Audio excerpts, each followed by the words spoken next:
Maya had never seen a sunset, never watched leaves change color in autumn, never glimpsed her own reflection in a mirror.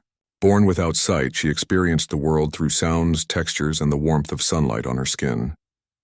But if you asked her whether she felt like she was missing something, she'd smile and tell you that she heard things others could never imagine. Her grandmother's old piano had been sitting in the corner of their living room for as long as Maya could remember. When she was 7 years old, she'd climbed onto the bench for the first time, pressed down on a key, and felt the vibration travel through her fingertips. That single note opened up an entire universe. From that moment on, the piano became her best friend, her voice and her way of painting pictures that only ears could see.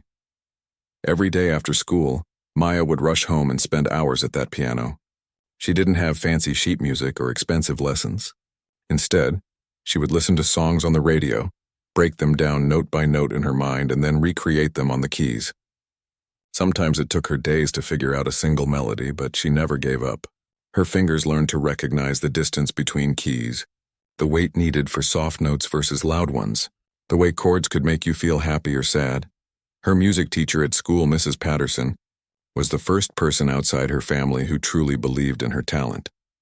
Mrs. Patterson was a kind woman in her 50s who had been teaching music for over 20 years. She'd seen hundreds of students come and go, but there was something special about the way Maya connected with music. It wasn't just about playing the right notes.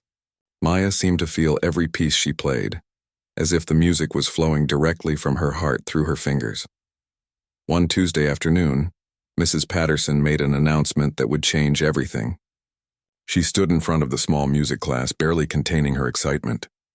A world-famous concert pianist was coming to their town to host a special masterclass at the community center.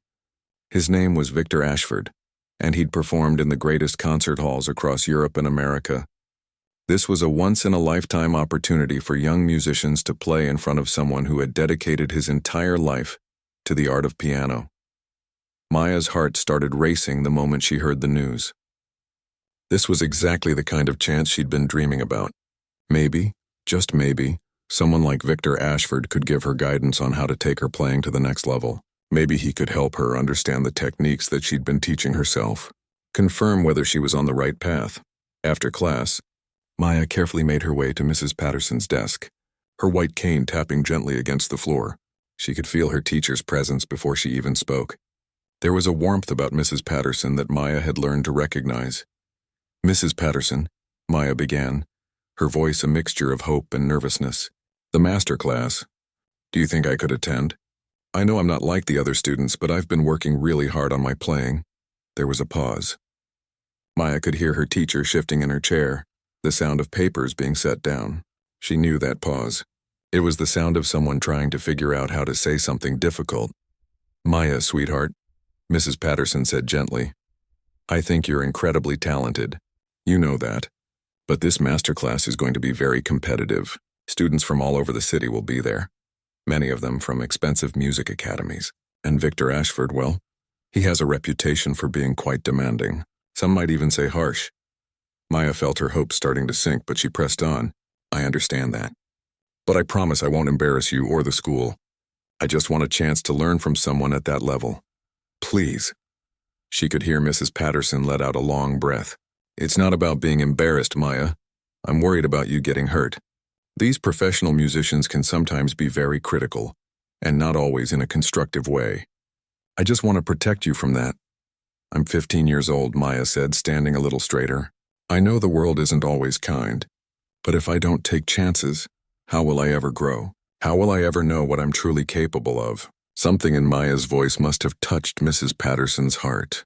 The teacher was quiet for a moment. Then Maya heard the scraping of a chair as Mrs. Patterson stood up and walked around the desk. She felt her teacher's hand rest gently on her shoulder. "You're right," Mrs. Patterson said softly. "You're absolutely right. Okay, Maya, I'll take you to the master class. But I'll be right there with you the whole time, understand?" Maya's face broke into the biggest smile. Thank you so much. I promise you won't regret this." The next 2 weeks felt like the longest of Maya's life. She practiced every single day, sometimes for 4 or 5 hours straight. Her grandmother would bring her snacks and remind her to take breaks, but Maya was completely focused. She worked on her favorite pieces, polished her technique, and even started creating her own small composition, something that came purely from her imagination. Finally, the day arrived.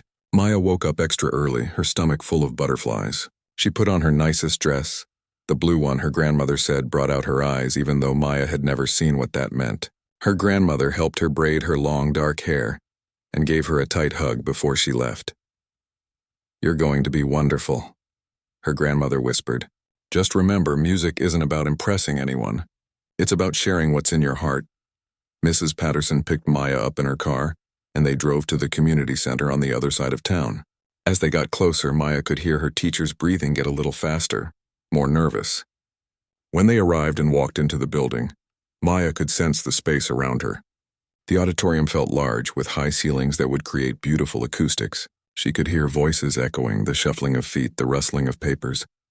The air felt thick with tension and excitement. Students were warming up, playing scales and snippets of complicated pieces. Maya could tell just from listening that many of them had been trained by expensive teachers. Their technique was sharp, precise, maybe even a bit cold in its perfection. Mrs. Patterson guided Maya to a seat near the middle of the auditorium. As they sat down, Maya heard more students filing in, heard parents whispering encouragement to their children, heard the tuning of the grand piano on stage. Her heart was pounding so hard she wondered if Mrs. Patterson could hear it. Then the room suddenly got quiet. Maya heard footsteps, confident and purposeful, walking across the stage. She heard the microphone crackle to life, and then she heard a voice, deep and commanding, filled with authority and just a hint of arrogance. "Good afternoon. I am Victor Ashford, and I am here to evaluate real talent. Not participation awards, not feel-good encouragement, but genuine musical ability. If you're not serious about piano, you're wasting my time and yours." The words hung in the air like a challenge. Maya felt Mrs. Patterson's hand find hers and squeeze it gently. She squeezed back, trying to convince herself that everything would be okay. But deep down, a small seed of doubt had been planted. This wasn't going to be easy. Victor Ashford wasted no time getting started. Maya listened as student after student walked up to the piano, announced their name and the piece they'd be performing, and then played. She could hear everything.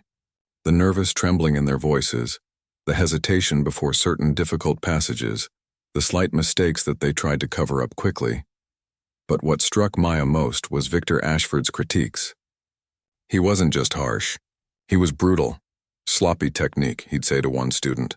"Did you even practice this, or did you just decide to embarrass yourself in front of everyone?" To another, he commented, "You're playing the notes, but there's no soul. You sound like a robot. Music is supposed to make people feel something, not put them to sleep." Each criticism landed like a punch. Maya could hear students trying not to cry as they walked back to their seats. She heard one girl actually sobbing quietly a few rows behind her. Mrs. Patterson kept shifting in her seat, clearly uncomfortable with how the masterclass was going. Maya began to wonder if coming here had been a terrible mistake. Her palms were sweating, and she felt a knot forming in her stomach. But she'd come this far. She couldn't back out now. After about an hour, Maya heard Mrs. Patterson lean over and whisper, "You're next, sweetheart. Are you sure you want to do this? We can leave right now if you want. No one would blame you." Maya took a deep breath. Her hands were shaking, but she nodded.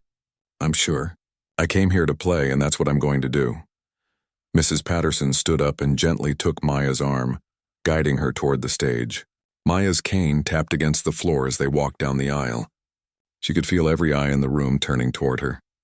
The whispers started immediately, a low buzz of confusion and curiosity. "Is that girl blind? What's she doing here? This should be interesting." Maya felt her cheeks burning, but she kept her head high. Mrs. Patterson helped her up the steps to the stage and walked her to the piano bench. Maya's fingers found the smooth wood of the piano, and she carefully sat down, positioning herself just right. She folded her cane and set it beside the bench. The whispers in the audience stopped. There was a heavy silence, and then she heard Victor Ashford's voice, sharp and irritated. "Excuse me, what is this?" Maya heard footsteps approaching. She could sense him standing close to the piano, probably staring at her with that same critical expression he'd been giving everyone else. Mrs. Patterson stepped forward, her voice firm. "This is Maya, one of my students.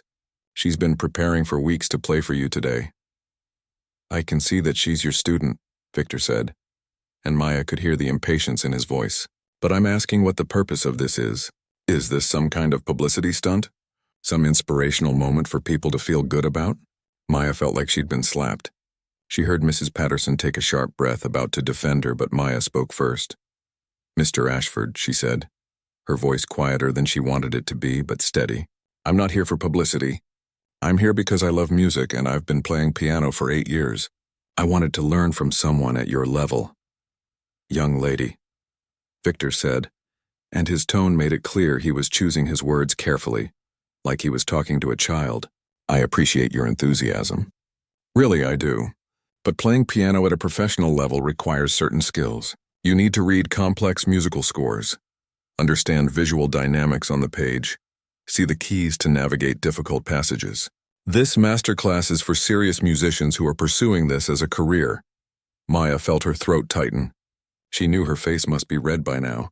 The silence in the auditorium was deafening. She could practically feel the pity radiating from the audience. "I am serious," Maya said, her voice stronger now. "I know I can't read sheet music the way you do. But I've learned every piece I play by listening and feeling. Music isn't just what's written on paper, Mr. Ashford. It's sound and emotion and expression." She heard him sigh, a long, dramatic exhale that said more than words could. "Listen, I'm sure you're very talented in your own way, and I'm sure you're inspirational to your friends and family, but this is a professional setting. I have limited time, and there are students here who have spent thousands of hours studying traditionally. I can't waste everyone's time with false encouragement." Those words hung in the air like poison. Maya felt tears threatening to spill from her eyes, but she refused to let them fall. "Not here. Not in front of all these people." Mrs. Patterson's voice came out sharp and angry. "Mr. Ashford, that is completely uncalled for. Maya has worked harder than any student I've ever taught. She deserves the same respect and opportunity as anyone else here." "I understand your protective instinct," Victor replied coolly, "but as a teacher yourself, you should know better than to set your students up for disappointment. The professional music world is competitive and unforgiving. Bringing her here was actually unkind." Something inside Maya snapped. All the years of people underestimating her, all the times she'd been told what she couldn't do, all the doubt and pity and lowered expectations came flooding to the surface. "Give me 5 minutes," Maya said suddenly, her voice cutting through the tension. "What?" Victor sounded surprised that she was still talking. 5 minutes, Maya repeated, turning her face in the direction of his voice. "Let me play for 5 minutes. If after that you still think I don't belong here, I'll leave quietly. I won't argue, I won't make a scene. But I came all this way, and I think I at least deserve 5 minutes of your time." There was a pause. Maya could hear Victor breathing, probably trying to decide if it was worth the argument. Finally he spoke. "Fine, 5 minutes. But I'm not going to give you false praise just because you have a disability. I'll critique your playing the same way I've critiqued everyone else today." "That's all I'm asking for," Maya said. She heard his footsteps walking away, back toward his seat in the front row. The audience was completely silent now. Maya could feel the weight of their attention, their curiosity, probably their sympathy too. Some of them were likely expecting her to fail. Others were probably hoping for some kind of miracle, something to make them feel better about the cruelty they'd just witnessed. But Maya wasn't thinking about any of that anymore. She placed her hands on the keys and felt the cool ivory beneath her fingertips. She took 3 slow, deep breaths the way her grandmother had taught her when she was nervous. She thought about all those afternoons at home, playing until her fingers were sore, losing herself in melodies that only she could hear in her mind. She thought about her grandmother's words that morning. "Music isn't about impressing anyone. It's about sharing what's in your heart." Maya closed her eyes, even though it made no difference to what she could see. It was a gesture of focus, of shutting out everything except the music. Her fingers found their starting position and she began to play. The first note rang out clear and pure in the silent auditorium. And then the second, and then the third. Maya had chosen Chopin, one of the most challenging and emotional composers in classical music. A piece that required not just technical skill but genuine feeling. And as her fingers began to dance across the keys, something magical started to happen in that room. Something that Victor Ashford, with all his years of training and performance, had never quite expected. Maya's fingers moved across the keys with a confidence that seemed to come from somewhere deep inside her. The Chopin piece she'd chosen was known for being emotionally complex, full of rises and falls that could tell a story without words. But from the very first phrase, it was clear that something special was happening. She didn't just play the notes. She breathed life into them. Her left hand created a foundation, rich and steady, while her right hand wove delicate melodies that seemed to float in the air. The piano wasn't just an instrument anymore. It was an extension of Maya herself, responding to every thought, every feeling, every memory she poured into it. In the audience, people who had been shifting uncomfortably in their seats just moments ago were now sitting perfectly still. The students who had been whispering were silent. Even Victor Ashford, sitting in the front row with his arms crossed, had gone completely motionless. Maya could feel the music flowing through her. She'd played this piece hundreds of times at home, but never like this. There was something about this moment, about being doubted and dismissed and underestimated, that made every note matter more. She was playing not just for herself, but for every person who'd ever been told they weren't good enough. Her body swayed gently with the rhythm, responding to the music the way a tree responds to wind. Her face showed every emotion in the piece, from tender and soft to passionate and powerful. She wasn't performing. She was living inside the music. The 5 minutes Victor had given her came and went, but nobody stopped her. Nobody dared to interrupt what was happening. Then something even more remarkable occurred. Maya began to move away from the classical piece she'd started with. Her fingers found new patterns, new melodies. She was improvising, creating something that had never existed before. She wove in elements of jazz, letting her right hand run up and down the keys in ways that Chopin never wrote, but somehow felt perfectly natural. The music became a conversation, a story being told in real time. There were moments of darkness, deep bass notes that rumbled like distant thunder. Then there were moments of light, high notes that sparkled like sunlight on water. She created tension and then resolved it, asked questions with her melodies and answered them with her chords. In the front row, Victor Ashford's expression had completely changed. His arms were no longer crossed. He was leaning forward in his seat, his mouth slightly open, his eyes fixed on Maya's hands. He looked like a man who was watching everything he thought he knew being turned upside down. Mrs. Patterson, standing at the side of the stage, had tears streaming down her face. She'd known Maya was talented, but even she hadn't fully understood the depth of that talent until this moment. The other students in the audience were experiencing something they'd remember for the rest of their lives. Some of them had been playing piano for 10 years or more, had expensive teachers and perfect technique. But they were realizing that technique wasn't everything. What Maya had couldn't be taught in a traditional classroom. It was something deeper, something that came from truly understanding music as a language, as a way of expressing what words could never capture. Maya built the music to a crescendo, her fingers flying across the keys with impossible speed and precision. The sound filled every corner of the auditorium, powerful and overwhelming. Then just as suddenly she brought it back down, softer, gentler. The melody became simple again, like a lullaby, like a whisper, like the last light fading from the sky at the end of day. She played the final chord, letting it ring out and slowly fade into silence. Her hands remained on the keys for a moment, and then she lifted them and placed them in her lap. She sat very still, her chest rising and falling with deep breaths, coming back to herself after being completely lost in the music. The silence that followed felt almost sacred. It was the kind of silence that happens when people need a moment to process something that's touched them in a place they didn't know existed. Then someone started clapping. And then another person, and then another. Within seconds, the entire auditorium was on their feet applauding. Not the polite, obligatory applause that had followed other performances. This was real, explosive, the kind of applause that comes from genuine emotion. Maya could hear it washing over her like a wave. She could hear the stomping of feet, the whistles, the shouts of appreciation. She felt overwhelmed, not quite believing what was happening. Her hands were trembling, and she could feel tears finally escaping from her eyes. Mrs. Patterson rushed onto the stage and pulled Maya into a tight embrace. "That was incredible," she whispered into Maya's ear. "That was absolutely incredible." The applause continued for what felt like forever. Maya could hear people around the auditorium talking excitedly, their voices full of amazement. But there was one voice she was listening for, one voice that would tell her whether this had really meant something. Finally, she heard footsteps approaching the stage. Slow, measured steps. The applause began to die down as people realized Victor Ashford was walking toward the piano. Maya turned her face in his direction, trying to read something from the sound of his movement, from the energy in the air. He stopped a few feet away from her. The auditorium had gone quiet again, everyone waiting to hear what he would say. "Miss Maya," he began, and his voice was completely different from before. The arrogance was gone. The dismissiveness had vanished. He sounded humbled, almost shaken. "I owe you an apology. Not just a small apology, but a profound one." Maya heard him take a deep breath. "I've been playing piano for over 40 years, he continued. "I've performed in the greatest concert halls in the world. I've studied under masters and I've taught at prestigious academies. And in all that time, I've become cynical.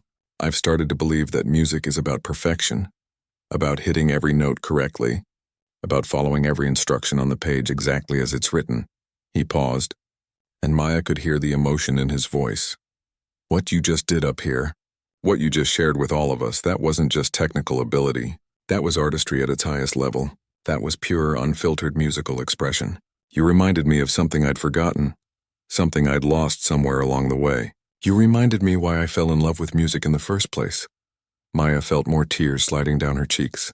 She hadn't expected this. She'd hoped he might acknowledge her skill, maybe give her a few words of encouragement. But this was something entirely different.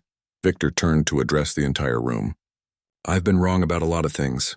I thought that to be a serious musician, you had to follow a very specific path. You had to read music, you had to train a certain way, you had to fit into a particular mold. But this young woman has shown me that music doesn't care about any of that. Music finds a way to express itself through anyone who truly understands its language." He looked back at Maya. "You don't play the piano despite your blindness. You play it with a deeper understanding because of the way you experience the world. You hear things I've never heard.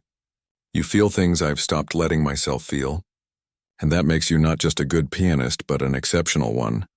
The room erupted in applause again. Mrs. Patterson squeezed Maya's hand so tight it almost hurt. Maya was smiling and crying at the same time, overwhelmed by emotions she couldn't quite name. But Victor Ashford wasn't finished. He stepped closer to Maya and said something that would change her life forever. "Maya, I don't say this lightly, and I've never said it to any student after just one performance, but I want to offer you something." Maya's heart was pounding so hard she could feel it in her throat. She waited for Victor to continue, barely able to breathe.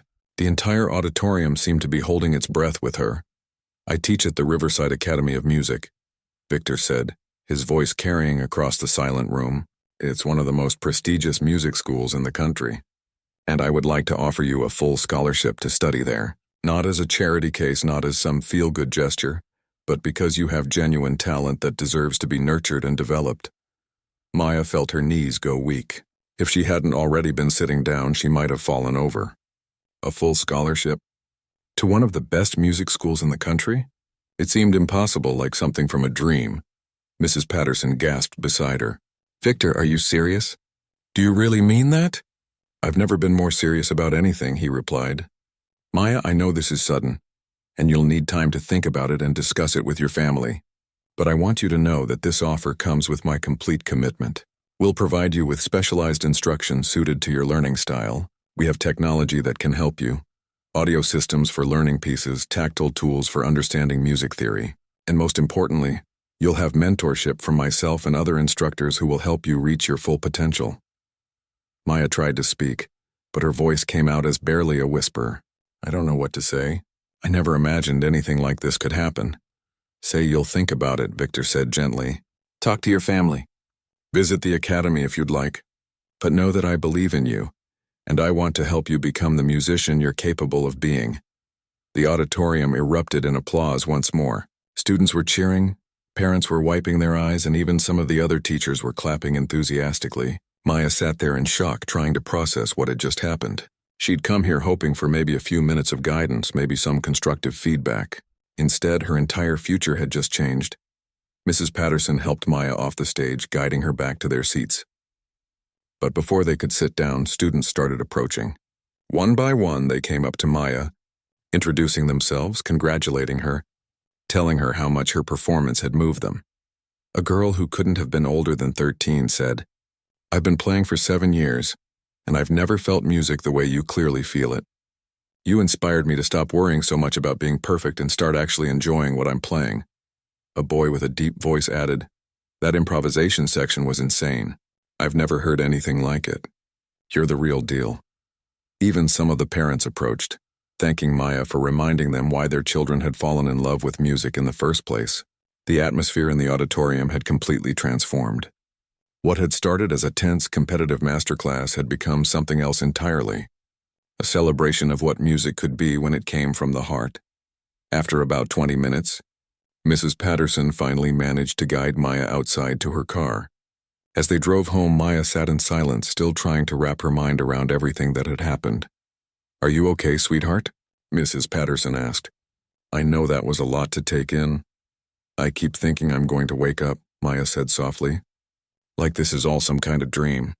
"It's real," Mrs. Patterson assured her. "And Maya, I want you to know how proud I am of you. Not just because of your talent, but because of your courage. You could have walked away when Victor dismissed you. Most people would have. But you stood your ground and you demanded to be heard. That takes incredible strength." Maya felt tears welling up again. "I was so scared. I almost did leave. But you didn't. And that made all the difference."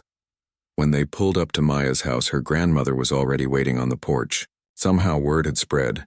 Mrs. Patterson must have called ahead, or maybe someone from the master class had posted about it online. Her grandmother rushed down the steps as soon as the car stopped. "Maya, oh my dear girl." Her grandmother pulled her into a tight embrace the moment she stepped out of the car. "Mrs. Patterson told me what happened. I'm so proud of you I could burst." Inside the house, Maya's grandmother made hot tea, and the three of them sat around the kitchen table while Maya recounted every detail of the afternoon. Her grandmother laughed and cried and kept squeezing Maya's hand, hardly able to believe the turn of events. "A full scholarship," her grandmother said, shaking her head in wonder. "To think when you first climbed onto that piano bench 8 years ago, I never imagined it would lead to something like this." "Grandma," Maya said hesitantly, "it would mean leaving home. The academy is 3 hours away. I'd have to live there in the dormitories." Her grandmother was quiet for a moment. Maya could hear her setting down her teacup, the gentle clink of china against the saucer. "Maya, sweetheart, I'm not going to pretend that won't be hard for me. You're all I have, and I'll miss you terribly. But this is your dream. This is your chance to become everything you're meant to be. I would never, ever hold you back from that. But who will take care of you?" Maya asked, her voice thick with emotion. "Oh, hush. I'm not that old," her grandmother said with a gentle laugh. "I'll be just fine. And besides, you'll come home for holidays and breaks. And I'll come visit you and hear you play. This isn't goodbye forever, my dear. It's just the next chapter." Over the next few days, Maya could barely focus on anything else. Victor had given Mrs. Patterson all the information about the academy, including contact details for the admissions office. Maya and her grandmother spent hours talking about the opportunity, weighing the pros and cons, discussing the logistics. The academy itself reached out within a week. An admissions counselor called and spent an hour on the phone with Maya, asking about her goals, her challenges, and her needs. They explained that they'd never had a blind student before, but they were committed to making whatever accommodations were necessary. They'd work with specialists in accessible technology, bring in experts who understood different learning methods, and ensure that Maya had every resource she needed to succeed. They also arranged for Maya and her grandmother to visit the campus. 2 weeks after the masterclass, they made the 3-hour drive to see the academy in person. The campus was beautiful, Maya was told. Historic buildings surrounded by gardens, with a state-of-the-art music hall at its center. Victor met them personally and gave them a tour. He showed them the practice rooms, the performance halls, the library filled with recordings and audio resources. He introduced Maya to other instructors, all of whom seemed genuinely excited about the possibility of working with her. But the most important moment came when Victor brought Maya to the main concert hall and let her sit at the grand piano on the stage. It was a stunning instrument, perfectly tuned with keys that responded to the lightest touch. Maya played a few scales, then a short piece, and felt the acoustics of the room carry every note perfectly. "This could be yours," Victor said quietly. This space, this opportunity, this future. All you have to do is say yes.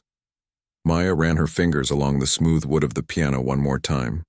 She thought about her grandmother's old upright at home, the one where she'd spent countless hours teaching herself to play. She thought about all the people who doubted her over the years, who'd told her that her dreams were too big, too unrealistic.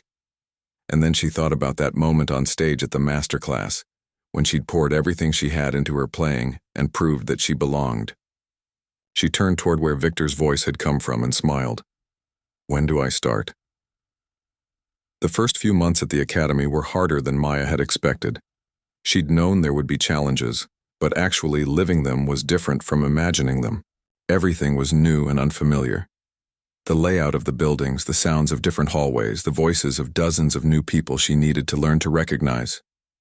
But the hardest part wasn't the physical adjustment. It was the academic one. Maya had spent years teaching herself by ear, developing her own methods and techniques. Now she was in an environment where everyone else had learned through traditional training. They talked about music theory using terms she'd never heard before. They referenced composers and techniques that were completely foreign to her.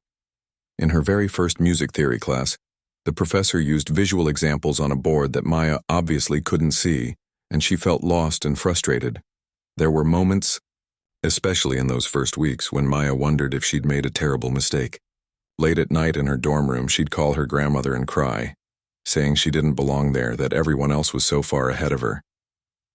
"You've always been behind," her grandmother would say gently. "You've been behind from the day you sat at that piano without being able to see the keys, but you've never let that stop you before. Why start now?" Victor became more than just a teacher during this time. He became a mentor and an advocate.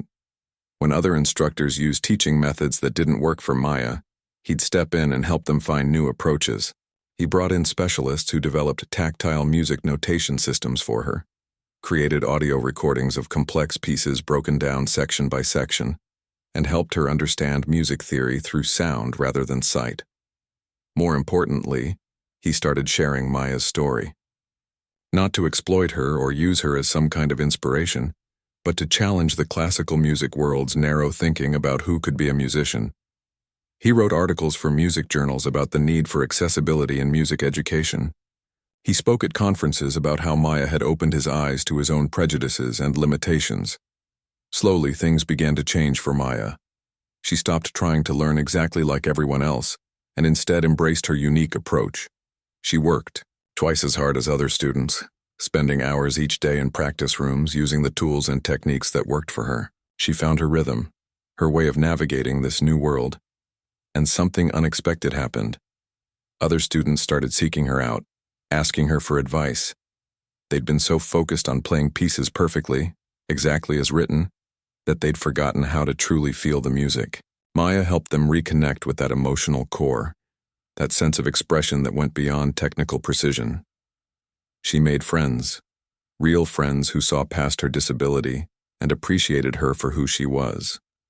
Her roommate, a violinist named Rachel, became like a sister. They'd stay up late talking about music, about life, about their dreams for the future. The months turned into a year. Maya's skills grew exponentially with proper training and guidance. She learned to blend her natural, intuitive understanding of music with the technical knowledge the academy provided. She became more well-rounded, more versatile, capable of playing an incredible range of styles and pieces. Victor pushed her constantly, but in a completely different way than he'd pushed students before. He didn't demand perfection, he demanded authenticity. He wanted her to find her own voice, her own interpretation, her own truth in every piece she played. And then came the spring recital. Every year, the Academy held a prestigious recital where select students performed for an audience of music professionals, critics, and potential benefactors. It was a huge opportunity, a chance to be seen and heard by people who could open doors in the music world. Victor had nominated Maya to perform, and after some deliberation, the Academy had agreed. The night of the recital, Maya stood backstage, listening to the murmur of the crowd filing into the concert hall. Her grandmother had made the 3-hour drive to be there. Mrs. Patterson had come as well. The auditorium was packed with over 500 people. Maya felt nervous, but it was a different kind of nervous than she'd felt at the masterclass a year ago. That day she'd been trying to prove she deserved a seat at the table. Tonight she knew she belonged. She wasn't performing to convince anyone of anything. She was performing because she had something to say, something to share through her music. Victor found her backstage just before her turn. "Remember," he said softly, "you're not playing for them. You're playing for yourself, and you're inviting them to experience what you hear in your heart. That's all any performance ever needs to be." Maya nodded, taking a deep breath. "Thank you, Victor, for everything, for believing in me even after how you treated me that first day." "I should be thanking you," he said. "You changed my life as much as I changed yours. Maybe more. You reminded me what music is supposed to be about." When Maya's name was called, she walked onto that stage with confidence. She'd practiced the route from backstage to the piano dozens of times. Her cane tapped rhythmically as she crossed the stage, found the bench, and sat down. The audience applauded politely, then fell silent. Maya placed her hands on the keys and began to play. She'd chosen to perform an original composition, something she'd been working on for months. It was a piece that told her story, her journey from that old upright piano in her grandmother's living room to this moment on one of the most prestigious stages in classical music. The piece had moments of darkness and struggle, sections where the music felt lost and uncertain, but it also had moments of triumph, of discovery, of pure joy. As she played, Maya poured a year's worth of emotions into every note.